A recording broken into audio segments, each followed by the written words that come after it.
Welcome to The Retirement Mentality. This is a place where I want to change your mentality about retirement. I want to change the way you think about money. And today I'm going to show you how to have a perpetual money stream flowing in retirement. You can retire early, you can retire late, you can retire whenever you want to. You don't have to worry about the 4% rule. You don't have to worry about saving up 25 times your annual income. You don't have to worry about how long you're going to live. You don't have to worry about any of those things, any of those formulas, if money is just flowing in all the time. So I'm going to show you how to do it today. Shut up and sit down.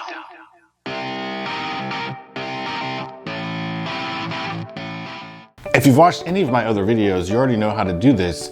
You get rental income. I retired at 45 on a Caribbean island by buying one property every year. And after 5 years, I had reached financial independence, meaning all my bills were covered, all my living expenses were covered, and I could work, I could not work. I like to call the FIRE movement financial independence, recreational employment, because once you have the financial independence, you can do whatever you want. You can work, you can not work, you can find a passion project. I sell real estate here in the Caribbean. It's fun, it's exciting, it keeps me busy, it keeps me out of trouble. I also go sailing once a week, I play pickleball once a week, I go to the beach whenever I want, and I also earn money at the same time.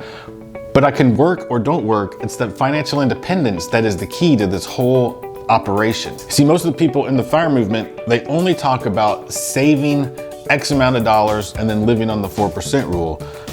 Well, that's a really scary notion to quit working at 45 or 50 years old and then taking 5, 10, 15, 20 years off and then having the possibility of running out of money if the market tanks, if some sort of life experience happens, if you have a kid later in life, if a kid needs to be bailed out of jail, whatever, things can come up and they can eat away at your huge nest egg that you've saved up and you've perfectly calculated.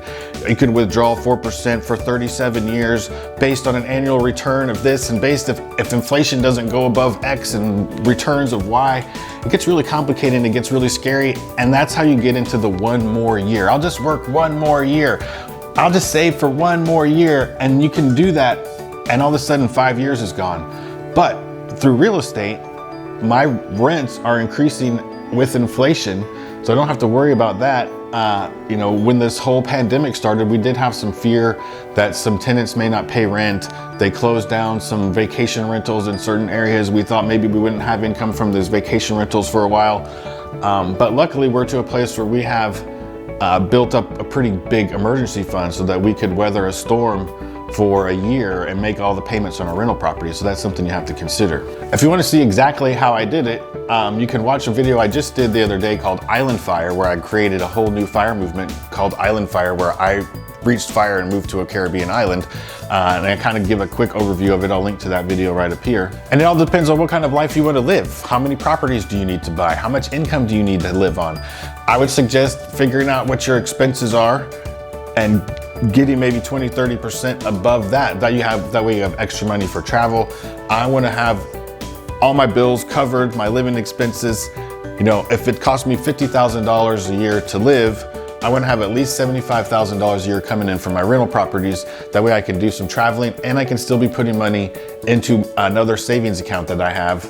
I have money invested also in index funds that I just don't touch that. I don't live on the 3% or the 4%. That money is going to be my fund money. As I grow that over the next 5 years, I'm going to take 3 or 4% of that only for fun. So if I have $1 million in there and I take $30,000 out using the 3% every year, that's $30,000 I have to buy a boat, or $30,000 I have to go on a cruise around the world, or buy a convertible, or do whatever. That's my fun money.